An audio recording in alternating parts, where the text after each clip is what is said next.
Yeah, you can start. Hello, I'm Dr. Anju, the registrar at clinic today. May I know your name and age, please? Hi, I'm Sarah. I'm 33. Okay. Hello, Sarah. I understand I've gone through your GP letter and I understand you have been here to see my consultant, but I'm sorry, consultant is not here. I would like to take your consultation and address your concerns if that's okay. Okay. All right, doctor, you can proceed. I'll fix appointment with him at a later date. Okay. So, Yeah. can you tell me what brings you here today? What are your Well, concerns? doctor, I was diagnosed recently with thyroid problem, and currently I'm pregnant. So I'm really worried as to how this would affect my pregnancy as such.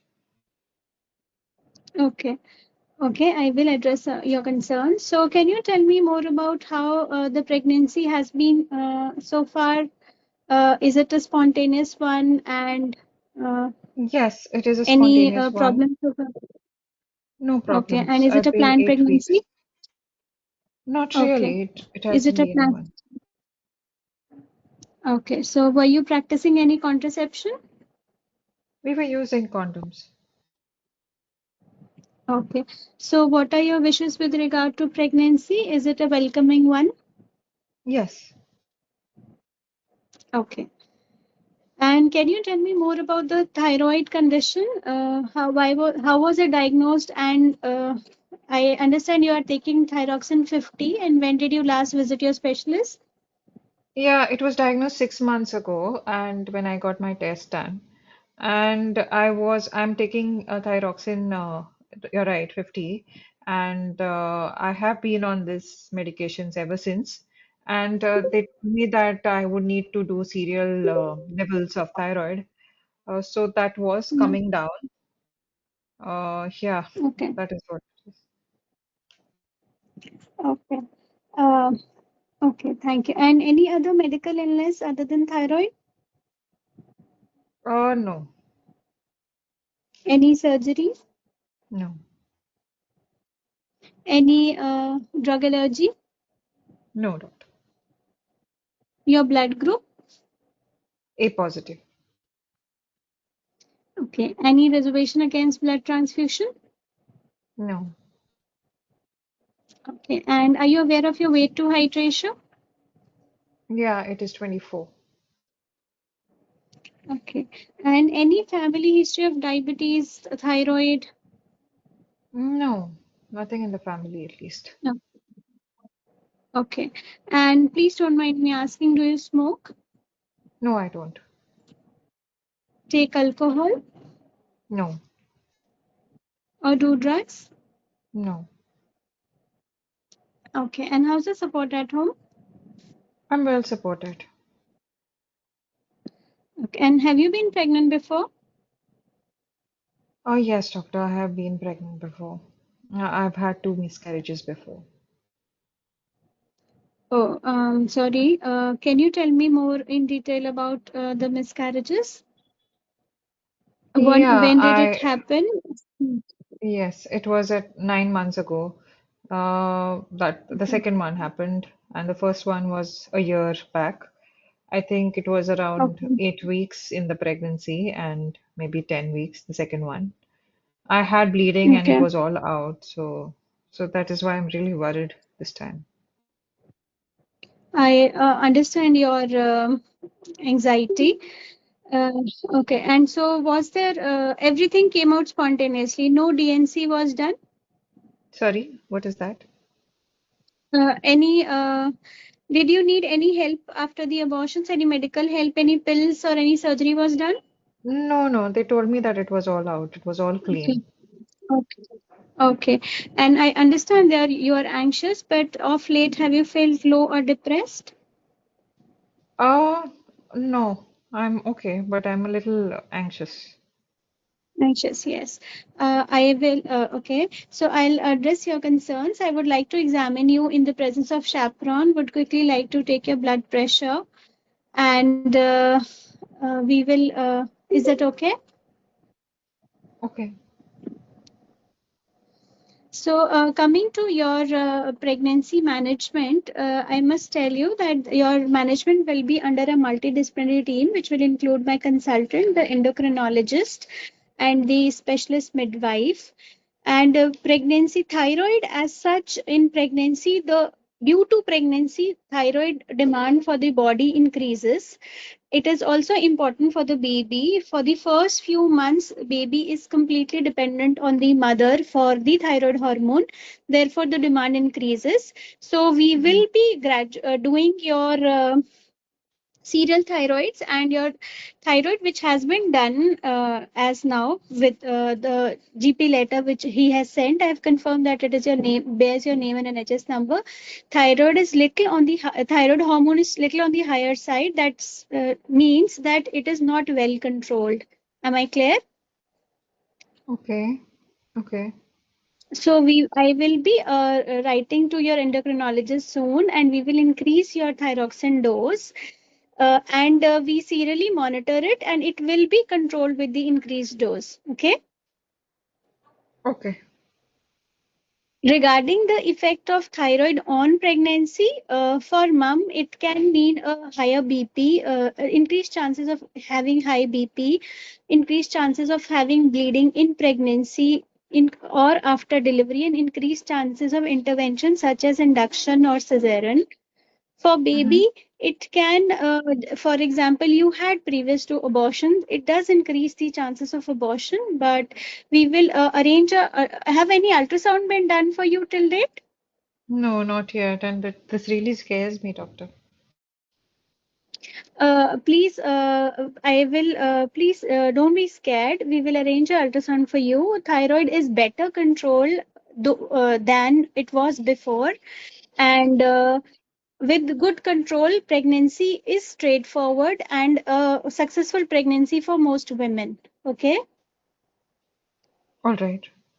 You need to be compliant with the medicine, regular with your test, then the pregnancy will be smooth one. Okay. Okay. Okay. Okay, I don't want to scare you. If it goes uncontrolled, then yes, it can have problems such as abortions or baby dying inside the womb or after birth. But if it is regularly controlled with monitoring, with with taking medications regularly, it will be fine. Okay. So Yes, you but will have do I need frequent to do anything follow-ups. right now? Yes, I'll be attaching you to your endocrinologist, and we will be increasing your dose for thyroxine after his consultation. And Mm-hmm. also, I will like to start you on folic acid. And Okay. regarding then your pregnancy will be seen jointly by the multidisciplinary team, which will be my consultant and endocrinologist. You will have frequent follow-up visits. Then we will also arrange a anesthesia doctor checkup near your delivery time, and we can aim for a normal delivery. We can await spontaneous labor if thyroid is controlled. Usually, Mm-hmm. after 5 months of pregnancy, near around 20 weeks, the demand of thyroid hormones is normal. It comes back to a it's does not increase after 20 weeks.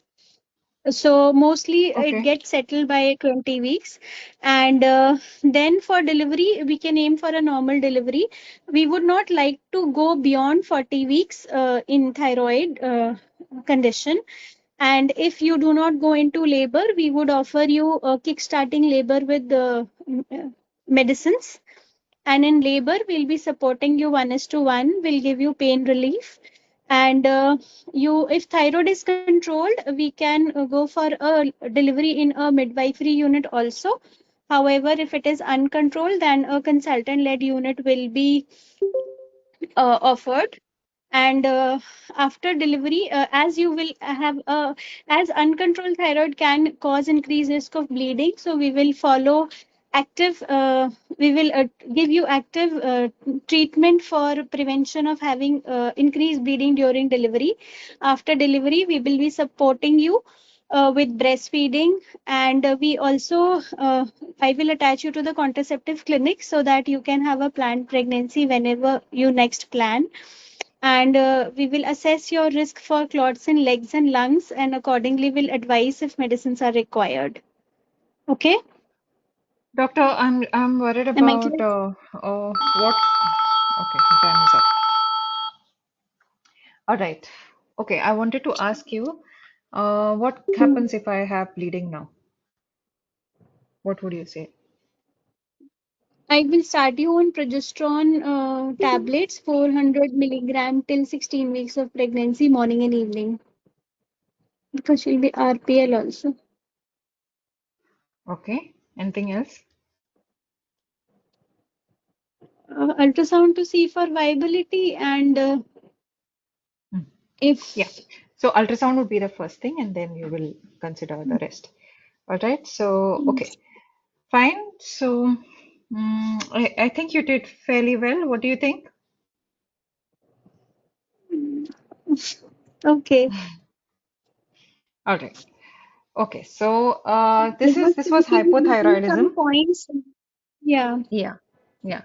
So this was hypothyroidism preconception, and there was this hidden agenda of she having pregnancy losses, which you almost you had skipped the pregnancy part, and then you asked in the end that did you have any other pregnancies?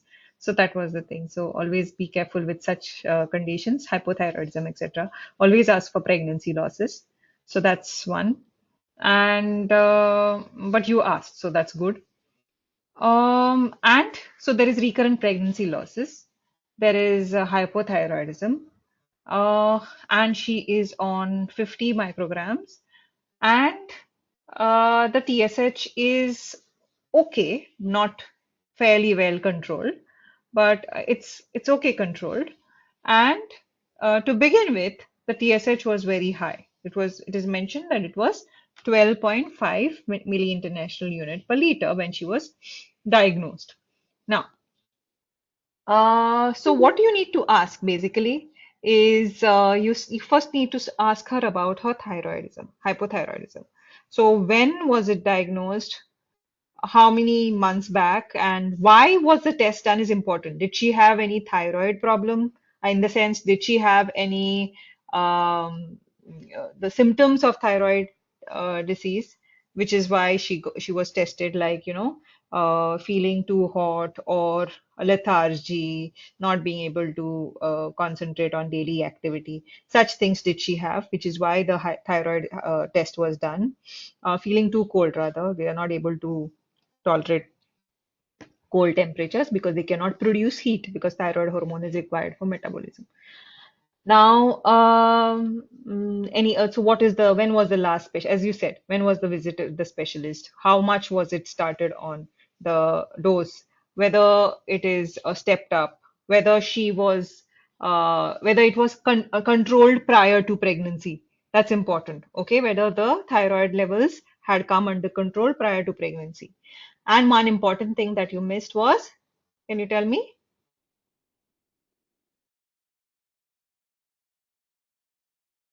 What is the question? One important question or the component of hypothyroidism that was missed in your task. Anti-TPO. Yes, I Yes, thought of asking. yes. And that Hmm. is very important because NTTPO has Yeah. consequences. It is something that can cross the placenta. It is something that can cause hypothyroidism in the mother, in the sense it can cause um, thyroiditis in the mother. So that is why you need to be asking about NT-TPO as well. So first you need to do NT-TPO in this patient, and then accordingly you have to talk about these other things as well. So then about the pregnancy, previous pregnancies. So if she's had previous pregnancies, do not say it was abortion. Abortion is when you do it on your own. Okay, it was a miscarriage. Please be very careful. It is strictly the word which is strictly used. The abortion is word is used only for MTPs, that is abortions that you do induce.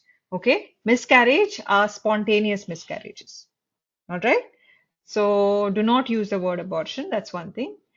Yes, about DNC, don't say DNC. Any procedure was done, or was it complete? Was it told to you? How did you cope back then? Current mental state. All of that is important, which you covered. That was fine. Any other investigations were done? She said that they were 8 weeks and 10 weeks pregnancy losses, right? So it is quite possible that there could be other things like your antiphospholipid. So if thyroid was tested, was antiphospholipid antibody tested as well? Then that also you can ask her. Any other investigations? Yes, she's had two pregnancy losses. For RPL, it is actually by definition three. But if the patient wants, like in this case, if you had asked her, I would have said that no, I wanted to get myself tested, which is why I got these tests done. Hmm. Okay, so you can Hmm. consider Hmm. testing, investigating after two miscarriages as well. Okay, so and Hmm. since they are slightly late, like 10 weeks is considered slightly late in the sense for a first trimester miscarriage, then you can think of thrombophilia. Thrombophilia miscarriages typically present either too early or um, a little later in the sense after the cardiac activity appears, and that's because the placenta has thrombosis in it and it is not able to sustain the pregnancy, and that is why you get a little late miscarriages and stillbirth, etc. So that's the reason you need to ask about antiphospholipid antibodies. Then current, whether any bleeding, because then again you have to consider progesterone for her. You have to consider an early ultrasound for her because she's anxious because of the previous miscarriages. So an early ultrasound, you would not wait for the 11 to 14 week scan. You may need to consider an early scan for her. Booking investigations, important. Medical diseases, surgeries, allergies were covered. Then family history covered, personal history of thrombosis, addiction, support. Smears I asked, I mentioned, otherwise it's not important in antenatal, but here I mentioned because she's had repeated miscarriages. It could be something related to, the cervix. So, and she's 33. So it's not wrong if you ask. BMI, blood transfusion, reservation to transfusion, all of that was asked. Communication, you acknowledge that the consultant is not there in the sense you just say, as we discussed last time, since it is mentioned that the GP letter is to the consultant, just say that I can see that the GP has referred you to the consultant. However, I am the registrar, and is it okay if I continue on his behalf, as you did rightly? Okay, so that was fine. The other things, as far as communication is concerned, I would give you a two in communication, not a problem, but a little more of, emphasis on the mental health aspect of her. So that again would go towards safety, I would say, but in the sense, talking about how she cope, how did she cope after the miscarriage? Okay, you can even say about RPL clinic this time. All right. So when you're Hmm. talking about the effects of disease on the pregnancy, about the thyroid problems in the pregnancy, you need to tell her that yes, as you said rightly, it does increase the risk of miscarriage, preterm birth, okay, early birth, hypertension, problems with high blood pressure and diabetes, and postpartum thyroiditis. So you can say thyroid disease after delivery because of inflammation. Okay. Uh, it can also slightly increase if it is uncontrolled. It may slightly increase the risk of death in the baby. I'm really sorry to be saying this. Okay, so perinatal death. But if it is brought under control, the risk is rare. Okay, that you can say. All right, and bleeding in the after delivery, and sometimes, rarely, heart problems in the mother. Okay, problems with the functioning of the heart in the mother. Okay, so that all of this you can say growth problems in the baby. Hmm? So, first thing that you would like to do here is you would like to do her anti-TPO antibody levels. um, you would need to step up, yes, the dose of thyroxine, as you said, because in the first half of the pregnancy, the demand for thyroxine increases. Okay. And how do you do it? The new guideline specifies two ways of doing it. So you could say that since she is taking 50, one way is you can continue the 50 microgram that she's taking and increase to 100 on Saturday and Sunday. Okay, that's one way. or you could increase the daily dose by 25 microgram. If it is less than 100 microgram that she's taking per day, you could increase the dose by 25 microgram. So it becomes 75 microgram every day. Okay. And those are the two ways. So one is if it is you double the dose on Saturday and Sunday, otherwise continue 50 on weekdays, or you increase by 25 if the basal dose is less than 100. If it is more than 100, you increase by 50. Okay, so that is how you can do. Uh, I knew this increase was, I thought that endocrinologists would increase, so I did not say. yeah, yeah. Yes, I knew normally you we could would say that, increase. but normally you would say that. But the thing is, if it is mentioned in the guideline, no, so the guideline is for us.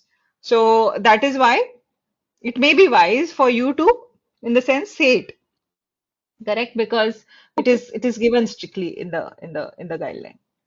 Okay, so that's one thing. Then, yeah, the other thing is MDT. Okay, so basically your consultant, OBG or endocrinologist, and then you can also talk about the dedicated RPL clinic for counseling. I can see that you're anxious. You can say that. You can see that you're anxious. We do have a dedicated clinic for women in situation like yours. Okay, so that we could help you with counseling and to cope with the situation. I know you're stressed because of the previous history, so something like that you can say. And other investigations like early scan, etc., can be done at the RPL clinic. Normally they go by the routine pathway wherein they would give you an appointment for scan at 11 to 14 weeks. But otherwise, if like it was a previous ectopic, for example, or previous recurrent pregnancy losses, then you have this dedicated clinic where you can, or early pregnancy unit if there is a ectopic history or bleeding in pregnancy. But here, RPL clinic is a dedicated clinic because all these services are provided, counseling, ultrasound, etc. Okay, how would you follow her up? You would follow her up every 4 to 6 weeks. This is for, this is not for visits, this is for thyroid hormone levels. Okay, TSH levels every 4 to 6 weeks. So TSH and free T4 is done. So every 4 to 6 weeks until 20 weeks, and then once near 28 weeks. So in the second half of the pregnancy, you don't really need to follow up that strictly because your thyroid is more important for the pregnancy in the first half. Okay, so every 4 to 6 weeks until 20 weeks, and then once near 28 weeks. Okay, then your target should be thyroid stimulating hormone levels less than 2.5, and free T4 should be normal in the trimester specific range. And you also say that during pregnancy, we would need to watch out for high blood pressure, diabetes, growth issues. If needed, an ultrasound may be offered. So, growth, it is not strictly mentioned that ultrasound for weekly should be done or anything. It is mentioned for Graves' disease. But you can say here that if there is any issue, like if you find that the symphysis fundal height is not good, etc., then you would do your ultrasound for growth. Routine intrapartum care, you better to say consultant led care in the consultant unit, and risk of PPH. So, as you said, blood loss, so active management, etc., would be done. Then, how when would she be checked? She would be checked 2 weeks postpartum, and no, 2 weeks after postpartum, she would be given the same dose that she was taking previously, like 50 microgram, what she was taking previously. That same dose she would be offered during the postpartum period. Okay, so that is 2 weeks after postpartum. All right, and TSH would be checked 4 to 6 weeks later. And then you need to also watch for symptoms of hyperthyroidism in the postpartum period, because if there is thyroiditis, initially it would be a flare response because of the destruction of thyroid hormone. There is a flare response, in the sense thyroid hormones is secreted in the body, and that results in hyperthyroidism, and then it becomes your hypo and then euthyroid. Okay, so that is postpartum thyroiditis. All right. Support, counseling, PIL, consultant appointment. And yes, the baby also would be checked for any thyroid issues and would be monitored as well by the baby's doctor. Okay, so This is what you would need to uh, do. All right. Any questions? No, Regarding ma'am. the RPL, uh, give me 1 second. This is the last slide. Regarding the RPL, as we discussed, my last question would have been, what if I have spotting now? Then you can just say that you would give progesterone, okay, from the time of bleeding, and that is 400 microgram, 400 milligram micronized progesterone twice a day at the time of bleeding until 16 weeks. That is if she has spotting. Early ultrasound, and you can inquire about her antiphospholipid antibody screen. All right. Yes, somebody was asking a question. Ma'am, if we do, I mean, we're just wondering about aspirin, giving aspirin to the patient and maybe heparin for There the is no threatened clear-cut pregnancy. indication as such. There is no, I mean, yes, it makes sense in the because there is a risk of preeclampsia, but it is not a straightforward indication of for aspirin. Okay, so it may not be wrong if you mention aspirin as such. Yes, if she has had previous preeclampsia, then there is no doubt about aspirin. But if she's not had, then at least the NICE guidelines on hypertension does not mention thyroid disease as one of hypothyroidism as one of the indications. Okay. Ma'am, because in the last, I mean, RPL, we were like studying, we did say that we can give aspirin up till 34 weeks and even heparin if RPL, required. RPL, the recurrent pregnancy loss guideline. Hmm? Yes, ma'am. No, no, no. It is on the contrary, it is mentioned not to give empirically. It is given only if there is if you identify antiphospholipid antibody syndrome, then yes. Okay, Okay. otherwise you won't give empirically. All right. Okay. Yes. So basically, I just wanted to take you through the guideline of thyroid disease. And give me a moment. Okay. All right. So let's see what other relevant points you may be asked in part three. Okay. So firstly, what are the problems? So how hypothyroidism or hyperthyroidism affects the pregnancy? Okay. What I've made here is that there is both hypo and hyper is associated with preeclampsia, preterm birth, SGA, stillbirth, maternal heart failure. Okay. Hyper specifically, hyperthyroidism is also associated with babies' problems like attention deficit hyperactivity disorder, autism in children. Okay, and hypothyroidism may be associated with spontaneous miscarriage. So, this spontaneous miscarriage is mentioned in the guideline only under hypothyroidism, postpartum hemorrhage, and learning difficulty. So, this is another thing that you need to mention there in the effects of hypothyroidism on the pregnancy, the learning difficulty that the babies may face because of the uh, thyroid deficiency. All right. Then, whether you do routine testing, no, you don't do routine testing in pregnancy. All right, everybody, please remember you do not do routine testing in pregnancy. Yes, in certain regions you do, but in the UK, you don't do routine testing in pregnancy. And however, if there are specific risk factors, then you can consider doing thyroid testing as a routine. Okay, so what are those risk factors? These are the risk factors.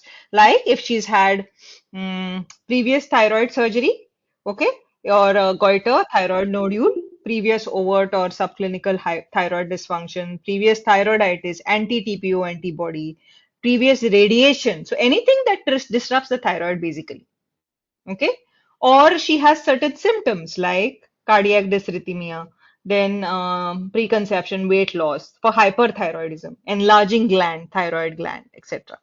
So those are the symptoms or signs where you would do a thyroid test. Other autoimmune conditions also you would do thyroid. Please note, type 1 diabetes, if there is, you will ask for thyroid if there is history of type 1 diabetes.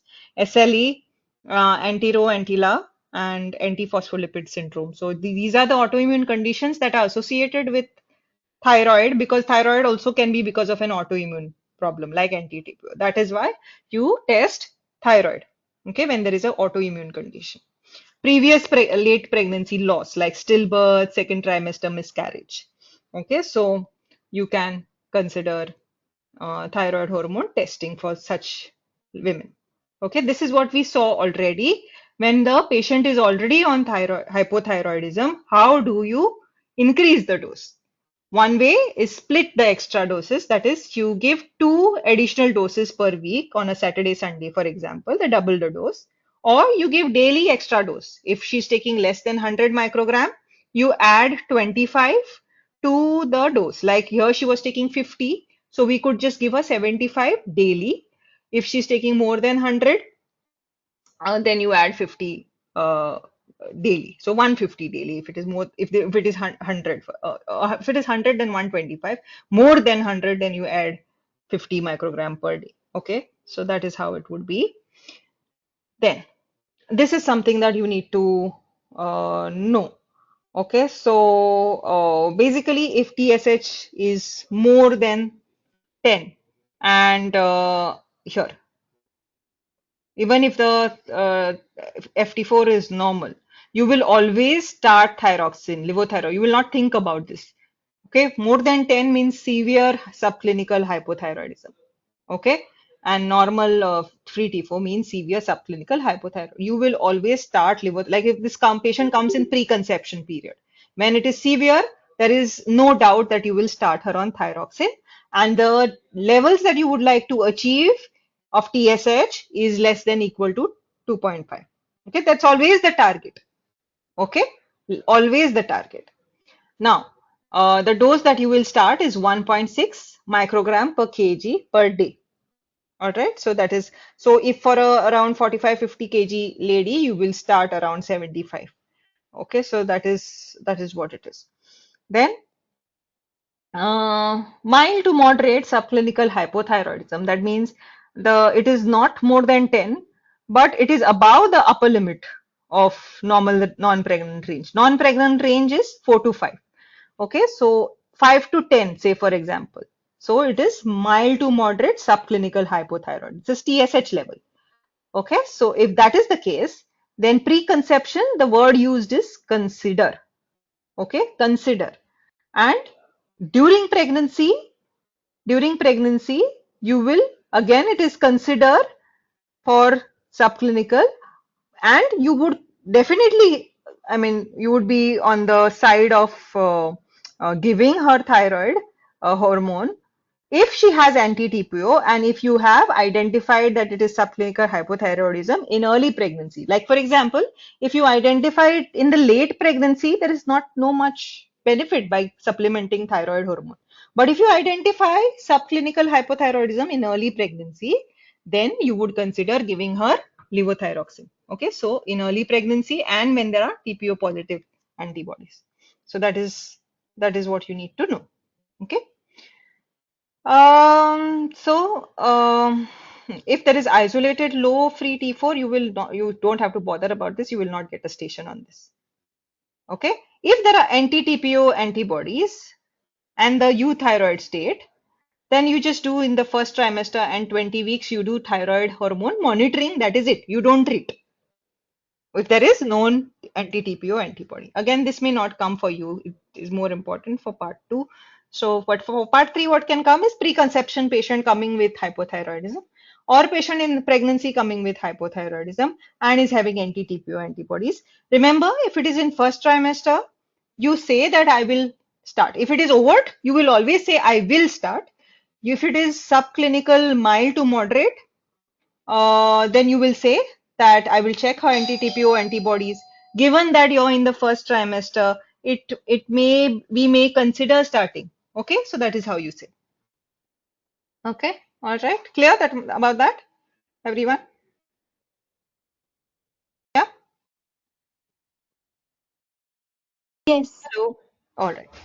So now target, remember, is always 2.5 and free T4 should always be kept normal.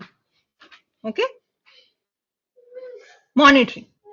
Now, if the patient is on levothyroxine pre-pregnancy, the monitoring, or whether she started on levothyroxine during pregnancy, you will do monitoring every 4 to 6 weeks for this. Okay, so for this, you will do monitoring every 4 to 6 weeks until 20 weeks and once near 28 weeks. All right, this is for those who have who have been on pre-pregnancy thyroid or who have been started on thyroxine during pregnancy. Give me a moment, I'll just get back.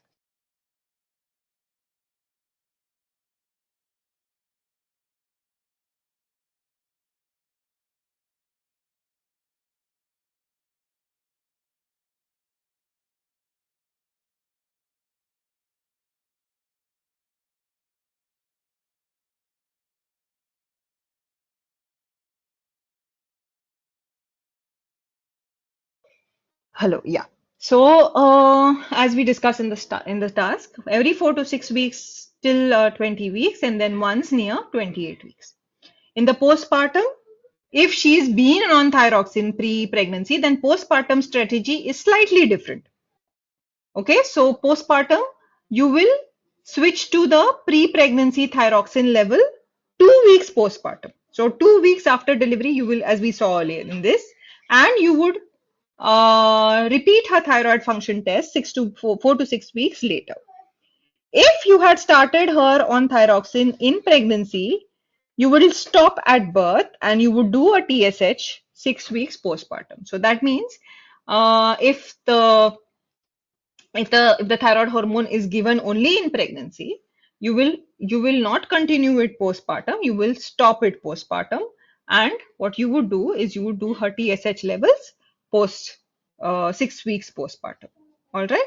If she was on levothyroxine previously, you will switch back to the previous dose 2 weeks postpartum. All right. This is similar to GDM and diabetes, except that in diabetes, over diabetes, you will switch her immediately to a pre-pregnancy dose. Okay. Here you switch to pre-pregnancy dose 2 weeks later. All right. So this is about postpartum. Then this is another station that you can get about Graves' disease or hyperthyroidism. Okay, so what are the key points that you must remember? One is that counseling about the risks that we just discussed, including the neonatal risks of ADHD in the sense the baby can have long-term possibilities of ADHD, autism, etc. And baby can have a goiter. So that is in the counseling. What they have said is if there is Graves' disease, you first treat it either with radioactive iodine or surgery, and you wait for 6 months. Once the free thyroxine, free T4, stabilizes two values 3 months apart, you can give her a green signal to continue for trying for a pregnancy. So this is about pre-pregnancy treatment. Okay. Also, you need to check her thyroid receptor anti-stimulating antibodies, TRAB antibodies. This is for hyperthyroid. Remember, the hypothyroid antibodies that are associated with hypothyroidism is TPO. Hyperthyroidism is associated with TRAB. That is, not all hyperthyroidism, but Graves' disease is associated with TRAB antibodies, thyroid receptor stimulating antibodies. Okay. So if they are more than 3 times upper limit of normal at 6 months after the treatment that you have given her previously, you will still delay the pregnancy. So what you need to do pre-pregnancy for Graves' disease is you need to consider treatment for Graves' disease either with your radioactive iodine or with surgery. Okay. Then wait for 6 months. See that her free T4 levels stabilize two values at least 3 months apart, and then and also do her TRAB levels, antibody levels. They have to fall. If they are still 3 times the upper limit of normal at 6 months post treatment, then you would delay pregnancy. You would tell her to follow a contraceptive method. Okay. And if you need anti-thyroid drugs during conception, you would prefer PTU because your carbimazole may be more teratogenic as compared with PTU. So PTU is safer in the first trimester. Although long-term use of PTU in pregnancy can be associated with liver disease in the mother. So later, maybe you can consider switching over to carbimazole. But in the first trimester, if you're just starting during conception, you will consider PTU alone. All right. So, and if the patient is stable, euthyroid for more than 6 months and she's on a low dose antithyroid drug, you will consider stopping her antithyroid drug with close monitoring. So that is all that you have to see in the preconception period. So what you have to see basically is what treatment, if after treatment, if she's stable with free T4 levels 3 months apart, being normal after 6 months of treatment, that is, give her a green signal, also provided that her TRAB antibody levels are not very high, that they are not more than 3 times the upper limit of normal. Then you can ask her to go ahead with a pregnancy. If she does require antithyroid, have PTU rather than carbimazole. And if she's been on low dose antithyroid drugs and she's been euthyroid for, in the sense she's had normal thyroid levels for 6 months, you can consider stopping her antithyroid altogether and monitoring her. Okay. So if she is on carbimazole at conception, you will switch to PTU as we discussed as soon as possible, less than, if it is less than 10 weeks.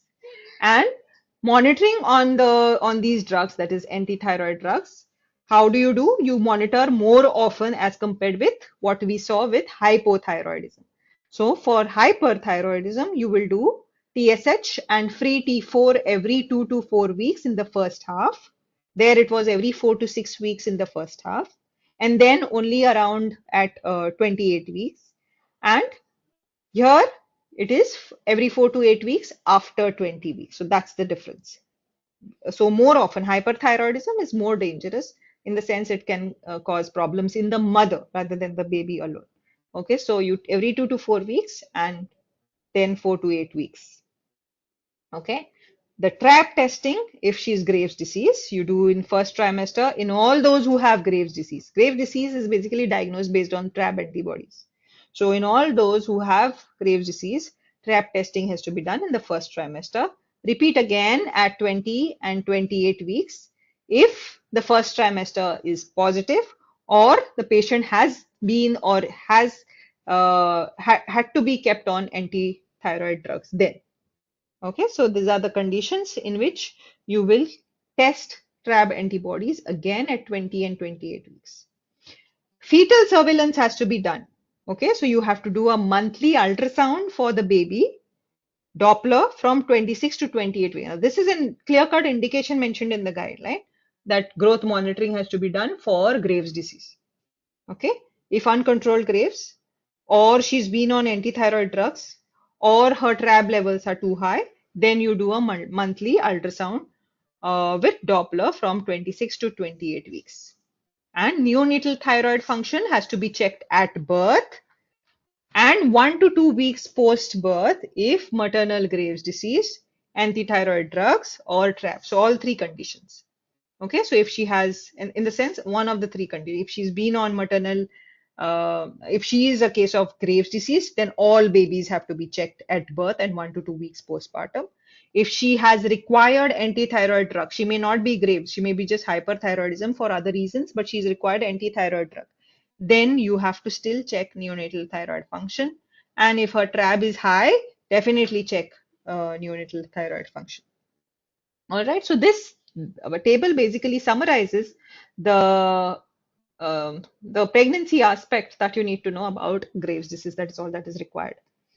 Okay, so the risk of fetal and neonatal hyperthyroidism is estimated to occur in 1 to 5% of women with active or previous Graves' disease hyperthyroidism and is associated with significant morbidity and mortality. So the risk is 1 to 5% of babies can have hyperthyroidism.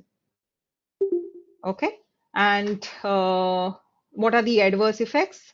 In case this may not be asked you may need to mention it to a patient in a simulated patient task. If she's taking a particular drug, say carbimazole, then we can tell her about her monitoring her counts, and then she can the common adverse effects are skin rash, etc., liver failure in case of PTU, and other problems with carbimazole, methimazole. If she's taking these drugs in pregnancy, she's conceived on these drugs, then there is a small risk of having scalp defect or problems in the throat, that is choanal or esophageal atresia, and hernia of the gut of the tummy, omphalocele, okay, or sometimes heart diseases, etc.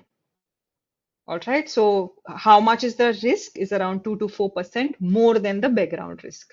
Okay, so if the patient is come to you conceiving on these medications, then you may need to talk about these side effects as well. So in a SPT, this is also important.